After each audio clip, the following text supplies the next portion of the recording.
While Stevie was behind the sofa biting his nails, the rest of us were all wondering, I think, just what RB Leipzig thought this was about. Did they realise they were 2-0 down? Did they realise Liverpool's recent form, the centre-back pairing, all these things that Liverpool have been vulnerable? And really, it was, in essence, mainly a pretty comfortable night. Now, could they have made it easier for themselves, Dan, with the chances, particularly in the first half?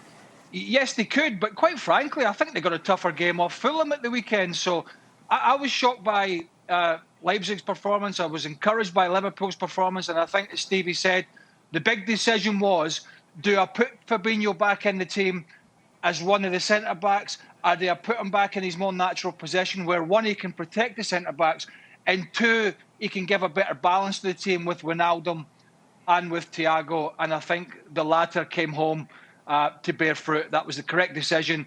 And quite frankly, it was a pretty comfortable evening, all things considered. Shaka, we've seen a lot of Leipzig in the Bundesliga, obviously. Second, really pushing Bayern Munich.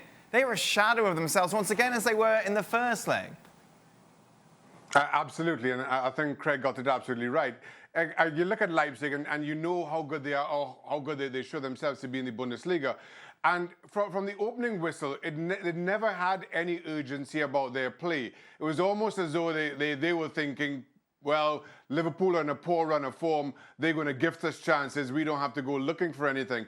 And that, for me, was the biggest surprise, that they never really seemed that bothered. They never really seemed like they wanted to put Liverpool under pressure.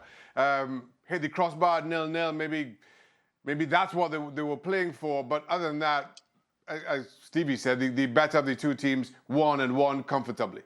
What happens next with Liverpool, Stevie? Through to the quarterfinals of the Champions League. That, obviously, their opportunity to get back in the Champions League, if you like, if they win it, as opposed to top four, which looks very unlikely. In fact, I think you wrote them off on Sunday. So how do you prepare for the Premier League matches compared to the Champions League games? I think he has to rest players if and when he can. Listen, Liverpool's not getting in the top four. And I'm not just, I didn't say that after that. I said that the week before. So I think he does, as we said previously, put all his eggs in one basket. Because, as you said, tonight was comfortable. I was only uncomfortable because previously I've seen what's happened before, how it's collapsed. But if you can rest some players like he did against Fulham and then turn on a performance like this in Europe, then this could be a completely different ball game. But I think the key is what he does in the Premier League. If he starts playing everybody every single game and kind of tires them out again or runs a leg off them, then that'll diminish what sort of hope they'll have in the Champions League. I would still say, though, the majority of teams, having looked at what Liverpool have been doing recently, will not be overly worried if indeed that's who they get.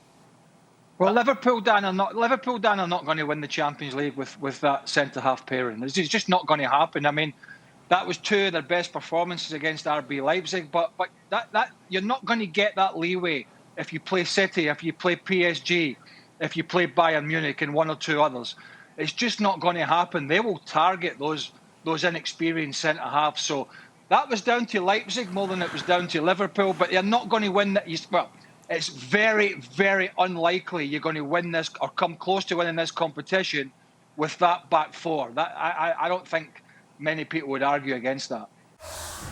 Well, thank you very much for watching ESPN on YouTube. For more sports highlights and analysis, be sure to download the ESPN app. And for live streaming, premium content, and let's not forget as well, ESPN FC 7 days a week. Subscribe to ESPN+.